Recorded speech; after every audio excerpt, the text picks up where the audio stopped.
Alors bonjour, dans ce tuto, je ne vais pas tenter de bouleverser vos habitudes, mais ça m'a semblé intéressant de sortir des sempiternels format 16:9, le format horizontal, parfois appelé format paysage, et le format 9:16, le format vertical, autrement nommé format portrait.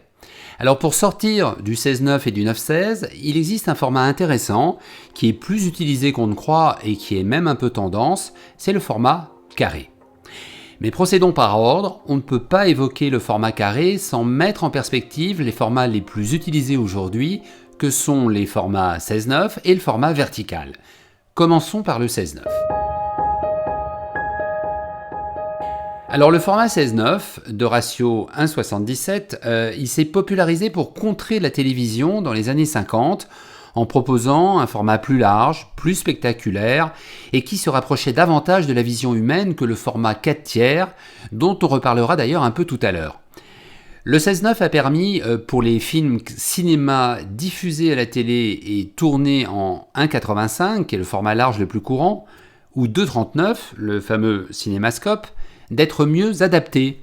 En effet, autrefois, avec les TV 4/3, soit l'image était rognée, c'est ce qu'on appelle le pillar boxing, c'est-à-dire avec des bandes noires à gauche et à droite qui en fait masquaient en partie l'image, soit l'image était vue selon le fameux mode letterbox, c'est-à-dire avec des bandes noires en haut et en bas pour restituer l'image dans toute sa largeur.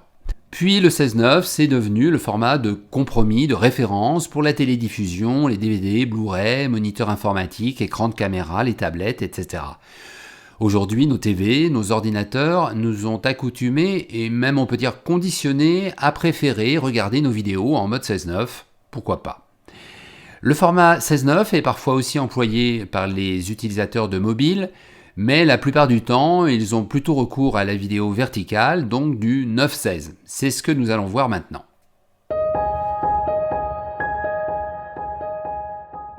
Le format vertical a pour ambassadeur le smartphone qui se prête très bien à ce format de par sa forme, par nature verticale et de par la manière dont la plupart des gens tiennent très souvent leur mobile, c'est-à-dire précisément en vertical. Les utilisateurs tiennent le mobile ainsi davantage pour des raisons d'ergonomie et d'économie de moyens, car c'est moins fatigant d'une seule main, un peu comme lorsqu'on tient le volant d'une voiture d'une seule main, mais la verticalité tient aussi au sujet filmé. Par exemple, le selfie vidéo, lorsqu'il n'y a qu'une seule personne face à l'objectif, favorise le format vertical. On entend aussi un motif plus subjectif et polémique qui serait que le cadrage en vertical révélerait une certaine absence de sens du cadrage et de la composition. Alors c'est sans doute en partie vrai, mais comme ce n'est pas le thème principal de ce tutoriel, à vous de vous faire votre opinion.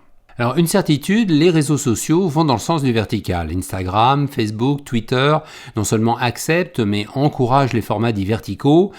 Par exemple, on trouve du 1080 par 1350 pixels en ratio 4:5 dans les posts vidéo du feed Instagram. En professionnel, il existe un très bel exemple de film réalisé en vertical, tourné en 2160 par 3840. C'est celui filmé à 1000 frames par seconde dans les célèbres calanques de Marseille. La vidéo s'appelle Impact et montre le plongeon d'un champion du monde de plongée, Lionel Franc, dans la Méditerranée. Mais passons au format carré, on y arrive enfin. Alors le format carré, nommé aussi format 1:1, est donc la grande tendance expressive du moment. C'est pas un format qui va de soi comme le 16:9, et on va voir que le format carré n'est pas réellement une nouveauté comme on aurait pu le penser. Alors, ce format ne va pas remplacer le 16:9, ni pour l'instant, ni très probablement dans le futur. C'est un format complémentaire, encore un peu expérimental, même si on le rencontre depuis une bonne dizaine d'années. Le format carré se retrouve sur Facebook, Twitter, Instagram, mais aussi sur YouTube et sur Vimeo. Le format carré, c'est un format qui met en fait plus en évidence le sujet principal. Il permet ainsi d'accroître la visibilité de ces vidéos sur les réseaux sociaux, plus 78% de surface par rapport au format paysage. Sur Facebook, par exemple, le format carré occupe dans sa hauteur toute la place d'un fil de discussion. En revanche, le format carré, c'est pas l'idéal pour les paysages si ce sont des vues panoramiques que vous recherchez à filmer. Mais pour tout le reste, c'est un format intéressant, c'est un format de la proximité. Une petite parenthèse culturelle s'impose. Le format carré, c'est le format qui se rapproche le plus du format 4/3, donc 1,33, Par exemple, ça concerne tous les premiers films de Charlie Chaplin et tous les films muets en général. Le chiffre 1.33, c'est une simplification, il faudrait écrire normalement 1.33 2.1, signifie que l'image est 1,33 fois plus large que haute. Cette plus grande largeur ne saute pas forcément aux yeux d'un profane, car l'image est plus proche d'une impression subjective de carré que de rectangle. D'ailleurs, la meilleure preuve, c'est qu'on a appelé le format 1.33 justement format carré, au même titre que d'autres formats proches, moins répandus, le 1.20 et le 1.37. Ce dernier, le 1.37, on le retrouve dans deux films connus des cinéphiles.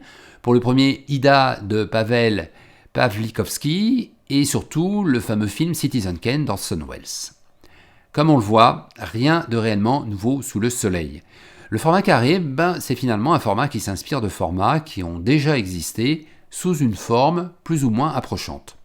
D'ailleurs, ce que les anciens trouveront rigolo, c'est que le format carré est un peu un retour aux sources de formats considérés comme un peu désuets, comme le format du Super 8, 1.35 et le fameux 4/3. Ce qui est nouveau finalement, ce sont les usages. Les marketeurs évoquent que c'est un format qui génère un plus fort taux d'engagement. En clair, on cliquerait davantage sur une vidéo carrée que sur une vidéo horizontale. Si les marketeurs disent ça, quelle que soit l'opinion qu'on a de la science du marketing, on peut les croire car ils utilisent énormément la vidéo et savent ce qui marche. Dans leurs propres intérêts commerciaux ou ceux de leurs clients, ils ont intérêt à bien mesurer leurs audiences. Alors ce qui va dans leur sens, c'est que des gros mastodontes comme le chinois DJI ou l'américain GoPro vont dans cette même direction. Ainsi, GoPro propose depuis sa caméra Hero 11 Black un format presque carré de ratio 8:7 qui s'ajoute au format 16:9 et 4/3 qui étaient les seuls formats disponibles jusqu'à présent sur les GoPro. Mais le format carré est aussi un format qui est adopté par des créateurs. Xavier Dolan a utilisé ce format pour son film Mommy par exemple, et ce dès 2014. Et si tout un long métrage a réussi ce pari, c'est que le format carré tient la route. Au passage, Xavier Dolan, bien aidé par la musique du groupe Oasis, a réussi un bel exploit technique et artistique en changeant de ratio d'image en cours de film d'une façon assez spectaculaire. Pour cela, il a fait simuler à son personnage principal un élargissement de l'écran, passant du format carré au format 1.85 et traduisant ainsi le sentiment de liberté et de respiration retrouvée de cet adolescent atteint de troubles psychiques. Xavier Dolan n'est d'ailleurs pas le seul. Tarantino, dans Kill Bill 2, passe du format 2.39 au format carré pour une scène où l'actrice Uma Thurman se retrouve enfermée dans un coffre de voiture. Alors, quelle résolution, quelle dimension préconiser pour le format carré ? Eh bien, la plupart des utilisateurs de format carré recommandent du 1080 par 1080, mais on peut aussi concevoir des vidéos en 720 par 720. Notez que les posts vidéo Facebook acceptent des fichiers vidéo 1.1 jusqu'à 1200 par 1200 pixels, mais une fois mis en ligne, ils sont en 720p, en 640 par 640, quoi qu'il arrive, j'ai d'ailleurs vérifié. YouTube, quant à lui, s'est mis au format carré de façon très simple pour l'utilisateur, à savoir que si vous uploadez une vidéo carrée, le lecteur de YouTube va s'adapter à votre ratio d'image en reproduisant une image carrée à l'intérieur d'un format juste un peu plus haut de 1280 par 1042. Alors redimensionner au montage, ça s'impose souvent pour obtenir un format carré. Pourquoi ? Eh bien déjà parce que les caméras appareils photo filmant directement au format carré sont assez rares. Ensuite, parce qu'on cherche souvent à mettre au format carré des images qui ont été préalablement filmées en 16:9. Rassurez-vous, il est assez facile de redimensionner au format carré une vidéo déjà tournée en 16:9. En fait, il existe deux variantes. La première variante est moins utilisée car elle diminue l'impact du format carré. Elle consiste à préserver artificiellement l'image 16:9 en ajoutant des barres noires en haut et en bas, un peu à la manière de grosses bandes cinémascope. Ainsi, votre image 16:9 reste intacte dans toute sa largeur, de telle sorte que vous pourrez en plus superposer des titres ou des sous-titres sur les bandes noires. Mais la variante la plus utilisée est de redimensionner une vidéo 16:9 en 1.1, donc au format carré, au montage. Premiere Pro fait ça très bien, c'est la fonction recadrer automatiquement la séquence, avec même un redimensionnement au centre si une personne est présente à l'image. Alors on retrouve aussi le principe du redimensionnement sur Final Cut Pro X depuis la version 10.4.9, avec la faculté de choisir le format carré à partir d'un projet déjà existant en 16.9. Puis, on peut appliquer la fonction conformité intelligente assez similaire à celle de Premiere Pro, c'est-à-dire qu'elle va recadrer correctement un personnage de manière à ce qu'il occupe le centre de l'image, et même si ce n'est pas une personne, les algorithmes vont savoir recadrer sur un sujet principal, quel qu'il soit. Magix Video Deluxe permet aussi de passer au format carré après coup. Il suffit d'aller dans les paramètres personnalisés du projet, puis d'entrer manuellement les valeurs 1080-1080 en horizontal et vertical et 1:1 en ratio d'aspect. Enfin, il suffit d'exporter. Pour recadrer, vous devez zoomer dans l'image, dans Magix, Effets, Position et Taille.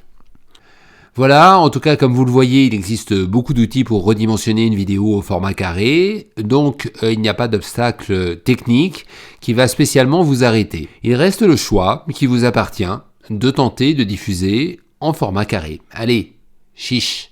Voilà, merci d'avoir regardé ce tuto, j'espère qu'il vous a plu. N'hésitez pas à poser des questions, à faire part de vos remarques, et à bientôt!